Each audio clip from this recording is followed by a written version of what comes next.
ونشهد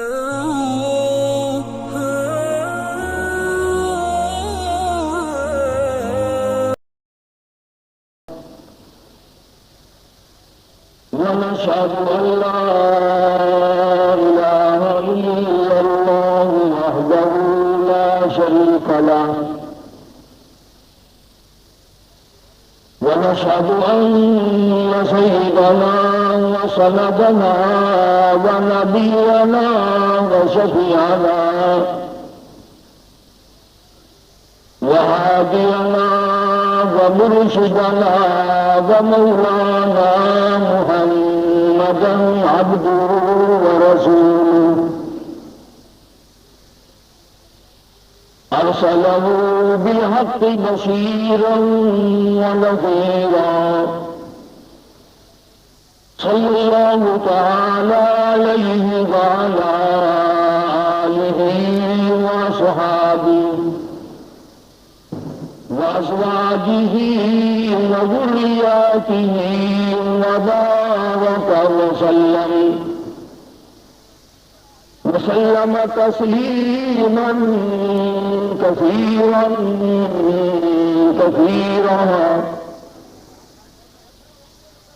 أما بعد فأعوذ بالله السميع العليم من الشيطان الرجيم بسم الله الرحمن الرحيم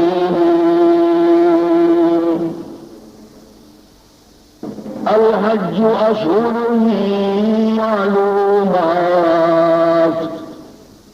فمن فرض فيهن الحج فلا رفث ولا فسوق ولا جدال في الحج وما تفعلوا من خير يعلمه الله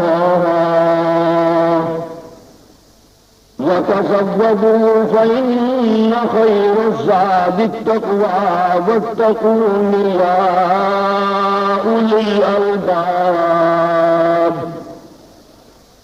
وقال النبي صلى الله تعالى عليه وسلم الحج مبرور ليس له جزاء إلا الجنة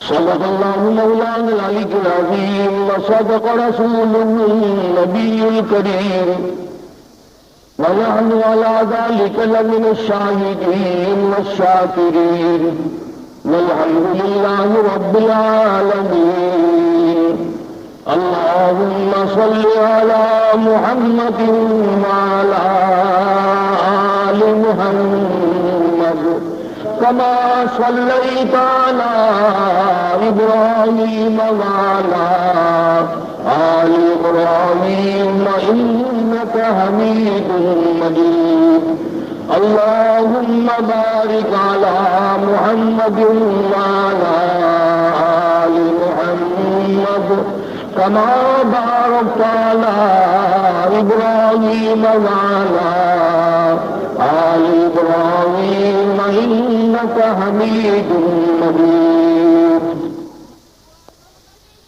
اس وقت تلاوت کی گئی دوسرے سپارے سورۃ بقرہ کی چند آیات ہیں. پروردگار عالم نے اسلام کے ایک عظیم رکن جس کو حج کے الفاظ سے لوگ پکارتے ہیں اس کا ذکر فرمایا.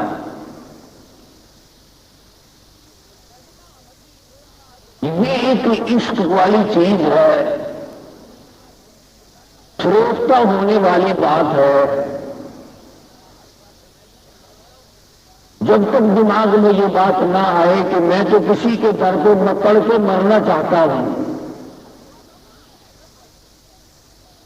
حدیث پاک میں آتا ہے فرمایا نبی کریم صلی اللہ علیہ وسلم نے جب دربار الہی کی زیارت کی نیت سے آدمی گھر سے نکلتا ہے، سبحانہ و تعالیٰ و تقدس نے فرمایا اپنے گھر سے نکلتے ہی وہ میرا مہمان بن جاتا ہے.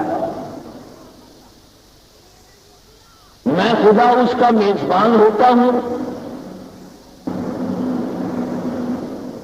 یوں فرمایا مدنی کریم صلی اللہ علیہ وسلم نے کہ اگر آدمی گھر سے نکلنے کے بعد سفر حج میں فوت ہو جائے تو پروردگار عالم کی طرف سے ایک فرشتہ مقرر کیا جاتا ہے جو اس کی طرف سے حج کے تمام ارکان ادا کرتا ہے۔ آدمی کی کہاں مجال ہے، کہاں جرت ہے کہ اس قسم کے ارکان ادا کرے جو فرشتہ کر سکتا ہے؟ فرشتے کو پیشاب کی حاجت نہیں، پخانے کی حاجت نہیں، نیند کا غلبہ نہیں، بھوک نہیں، وہ تو ہر وقت سراپا عبادت میں رہتے ہیں۔ کتنا بڑا انعام ہے کہ اگر تو نکلنے کے بعد ارادہ تیرا میرے دربار کا ہو، میرے گھر کی زیارت کا ہو، طواف کا ہو، عشق لے کر کے نکلا ہو، اگر تو موت کے لقمے میں چلا گیا تو تیری طرف سے میں ایک فرشتہ کھڑا کر کے سارے ارکان ادا کراؤں گا۔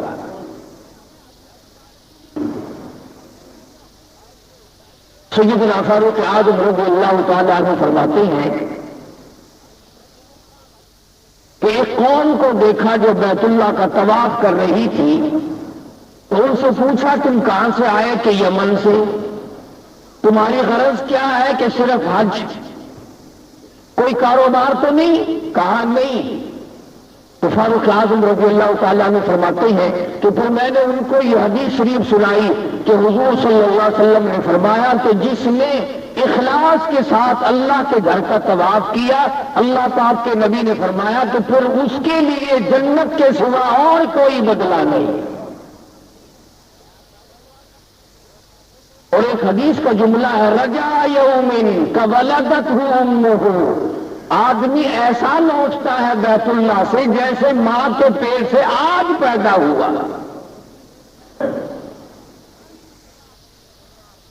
سرزمین عرب اللہ کے خزانوں سے مالا مال ہے، انبیاء کا سارا سلسلہ اللہ پاک نے وہیں قائم دائم فرمایا۔ پروردگار عالم نے بیت اللہ شریف کی بنیاد رکھنے کے لیے بھی ایک اللہ نے اپنے نبی اپنے خلیل کا انتخاب فرمایا۔ ساری دنیا کی زمین اس زمین کے صدقے میں پیدا ہوئی۔ فرمایا تو میں نے بنوانا ہے بیت اللہ، مستری ہو خلیل اللہ، مزدور ہو ذبیح اللہ۔ سیدنا ابراہیم علیہ السلام نے بیت اللہ کی تعمیر کی۔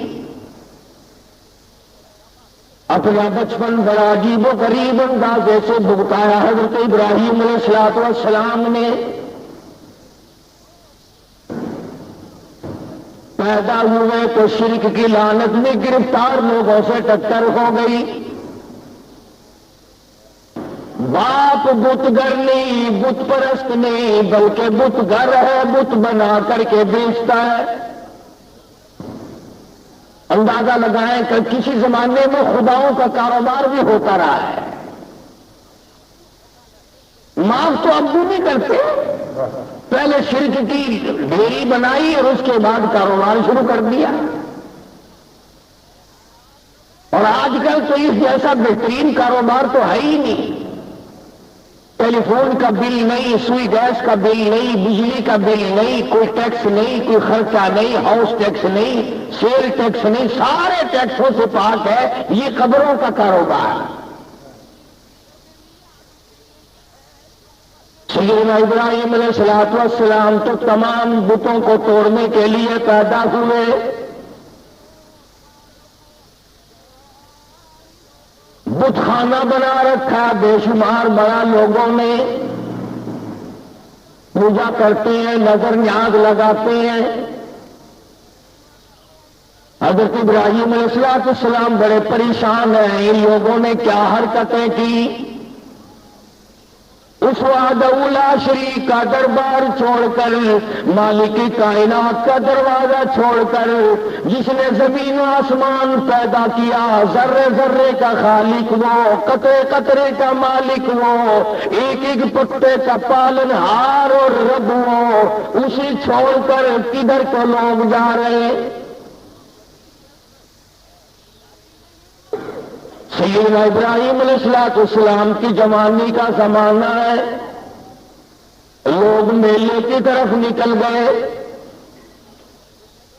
حضرت ابراہیم علیہ السلام کو موقع ملا بتوں میں جا گھسے کلاڑا لے کر، کسی کا ناک کاٹا، کسی کا کان کاٹا، کسی کا پیر کاٹا، کسی کا سر اڑا دیا۔ سب سے بڑے بت کے کندھے پر کلاڑا رکھ کر نکل آئے۔ واپس آئی قوم، بتوں کا برا حال ہے۔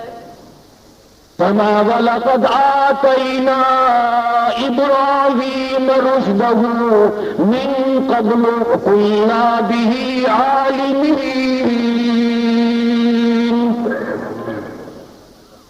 ہم نے ابراہیم علیہ السلام کو ہدایت عطا کی تھی، رشد عطا کی تھی، صراط مستقیم ان کو سمجھایا اور سجایا تھا۔ اِذْ قَالَ لِأَبِيهِ وَقَوْمِهِ التَّمَاثِيلُ الَّتِي أَنْتُمْ عَاكِفُونَ۔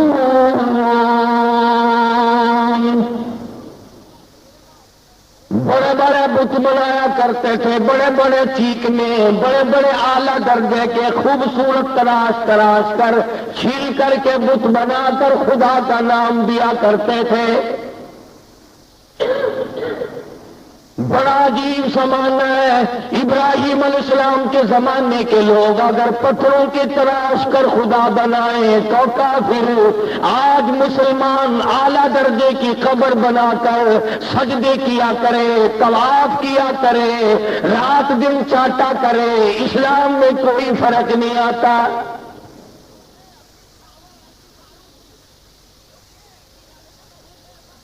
سیدنا ابراہیم علیہ السلام کے پاس آ گئے، آپس میں بیٹھ کے مشورہ کیا اور کہنے لگے یہ کام کیا کس نے؟ ہمارے خداؤں کی توہین کر دی، بے ادبی کر دی، بے آبروئی کر دی۔ آپس میں کہنے لگے اور کوئی نہیں کر سکتا۔ ایک نوجوان قالوا سمعنا فتى يذكرهم يقال له ابراہیم۔ ایک نوجوان ہے، وہ ان کی برائی کیا کرتا ہے، وہ ان کو برا کہا کرتا ہے، اس کے سوا یہ کام اور کوئی نہیں کر سکتا۔ ساری قوم اکٹھی ہو کر کے آ گئی۔ قالوا أأنت فعلت هذا بآلهتنا يا إبراهيم۔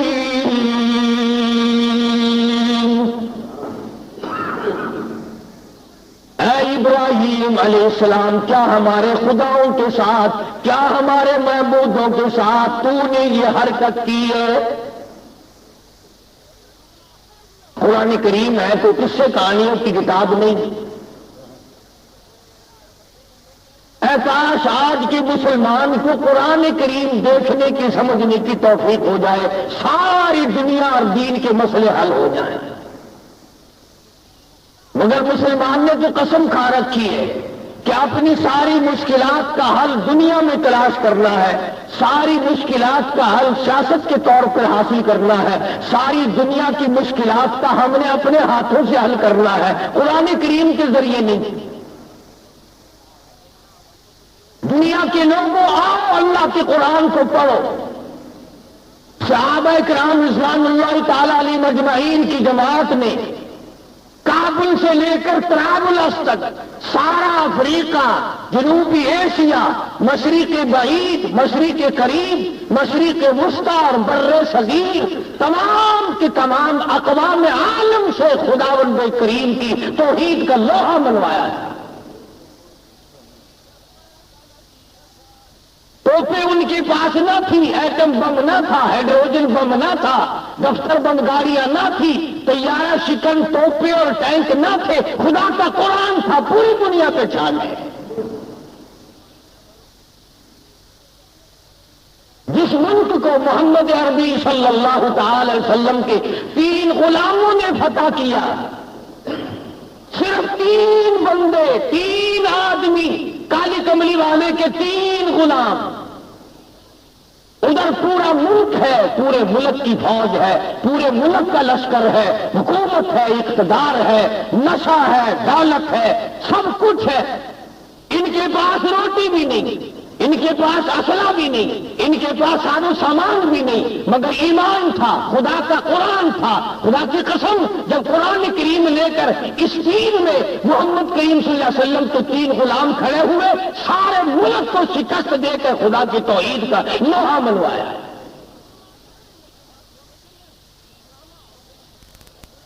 آج پریس ہے، اخبار ہے، ریڈیو ہے، ٹیلی ویژن ہے، پروگرام ہے، کہنا سننا ہے، چلنا پھرنا ہے، مگر قرآن کریم مردوں کے لیے تاک میں بند کر کے رکھ دیا۔ میں کہتا ہوں تمہیں مرے ہوئے کو بھی کوئی قرآن پڑھنے والا نہ ملے گا۔ جب سارے چھوڑ دو گے، باپ مرے گا تیرا، قرآن دوسرا کیوں پڑھے گا کوئی؟ کچھ ٹھیکہ اٹھا رکھا کسی نے؟ تو ایسی صورت میں مسلمان جب تک اللہ کے قرآن کو اپنے پاس رکھتا ہے تو تائید ایک دن اس کی شامل حال رہتی ہے، اور جب وہ قرآن کریم کو ٹھکرا دیتا ہے، چھوڑ دیتا ہے، تو بات ختم ہو جاتی ہے۔ سیدنا ابراہیم علیہ السلام کی ایک ذات، آج ہم تو کہہ دیتے ہیں کہ ہم تو تھوڑے ہیں، ہم تو اکیلے ہیں، کیا کریں؟ خلیل اللہ کی ایک ذات ہے، اکیلے ہیں، ڈر نہیں، خوف نہیں، حزن نہیں، ملال نہیں، پریشانی نہیں، گھبراہٹ نہیں، راہ نکال دیا خداؤں کا۔ آ گئے وہ لوگ، آ کے کہنے لگے قالوا أأنت فعلت هذا بآلهتنا یا ابراہیم، اے ابراہیم علیہ السلام سچ بتا، یہ خداؤں کو لنگڑے للے کس نے بنایا؟ ان کے ناک کس نے کاٹے؟ کان کس نے کاٹے؟ قالوا سمعنا فتى يذكرهم يقال له إبراهيم،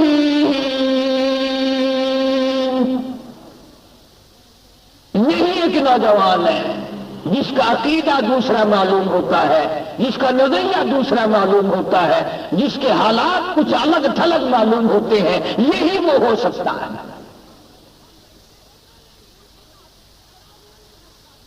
تبھی تو اللہ پاک کو پیار آیا، میرے خلیل تو نے اکیلے نے مار کھائی ہے، میں اپنے گھر کی تعمیر تجھ سے تیرے ان ہاتھوں سے نہ کراؤں جن ہاتھوں سے تو میرے خدا، مجھ خدا کے مقابلے میں بنائے ہوئے بتوں کو توڑا کرتا ہے،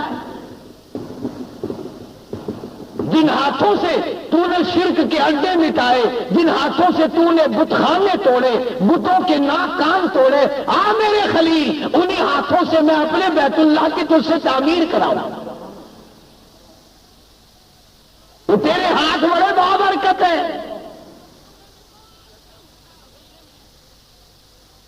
سیدنا ابراہیم علیہ السلام فرمانے لگے مجھے کیا کہتے ہو؟ جاؤ اپنے حاجت رواؤں سے پوچھو، مشکل کشاؤں سے پوچھو، جس کی ٹانگ کٹی اس سے پوچھو کس نے کاٹی، جس کا ناک کٹا ہوا اس سے جا کر کے پوچھو تیری ناک کس نے کاٹی، جس کا کان کٹا ہوا اس سے جا کر کے پوچھو تیرا کان کس نے کاٹا۔ قالوا فأتوا به على أعين الناس لعلهم يشهدون۔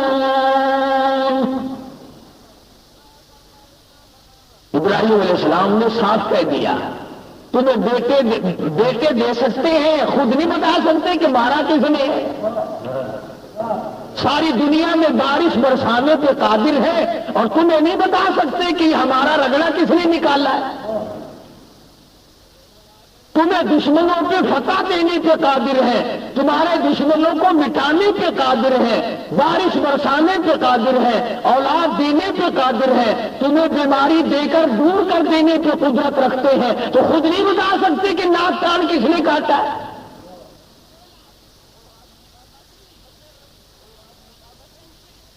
کہنے لگے ابراہیم کیسی باتیں کرتا ہے، یہ کوئی بولنا جانتے؟ یہ تو بولنا ہی نہیں کرتے۔ لگا اچھا یہ آئے کہاں سے ہے کہ ہم نے بنائے چھیڑیوں سے، ہتھیاروں سے چھول کر تراش کر ہم نے بنائے۔ فرمایا ظالموں، جن کو تم بناؤ چھینیوں اور لوہوں سے تراش کر چھین کر جن کو تم بناؤ، جن کو تمہارے ہاتھوں نے بنایا ہو وہ تمہارے خدا ہو سکتے؟ اور سمجھو اگر اس زمانے کے پتھروں کے بنے ہوئے خدا، ہاتھوں کے بنائے ہوئے خدا مشکل کشا نہیں ہو سکتے، تو آج کا کوئی ولی جس کو اپنے ہاتھوں سے قبر میں دفن کیا ہو وہ مشکل کشا کیسے ہو سکتا ہے؟ کہنے لگے جی یہ تو بولنا نہیں کرتے، یہ تو بولنا نہیں جانتے۔ حضرت ابراہیم علیہ السلام کو موقع مل گیا، قال افتعبدون من دون اللہ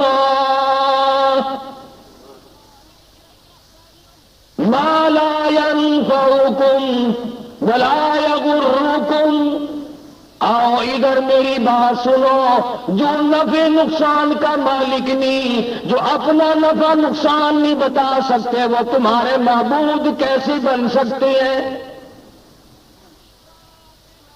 کب تمہاری حاجت روائی کریں گے، کب تمہاری مشکل کشائی کریں گے، کب بگڑیاں لوگوں کی بنائیں گے، اور کب وہ لوگوں کی مصیبتیں دور کرنے پہ قادر ہوں گے، جب خود بتا نہیں سکتے کہ یہ کام کیا کس نے ہے؟ ابراہیم علیہ السلام نے ساروں کو اکٹھا کیا اور ساتھ لے جا کر بت خانے پہ کھڑا کر دیا اور فرمایا کلاڑا اس کے کندھے پہ رکھا، بڑا گرو گھنٹا لیے ہے، اس سے تو پوچھ لو،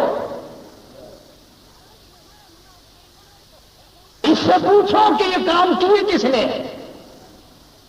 ترجمہ کر رہا ہوں قرآن کریم کی آیتوں کا، تمہارا کیا بگڑتا ہے؟ تم تو کہہ دو کہ آج تو کھردری باتیں کر رہا تھا۔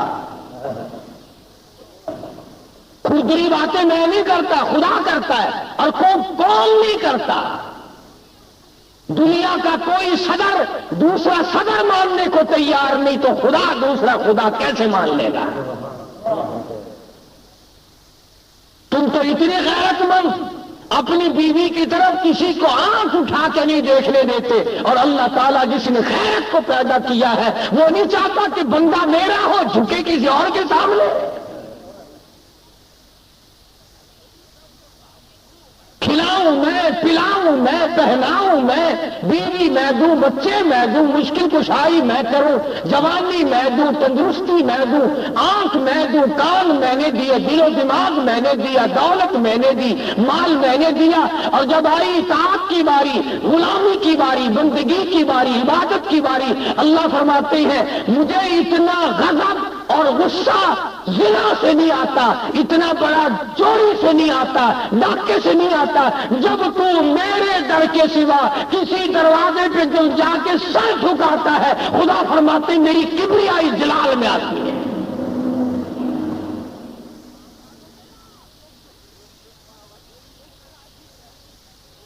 سارے فلسطین والے جل گئے، کہنے لگے قالوا حرقوا وانصروا آلہتکم ان کنتم فاعلین،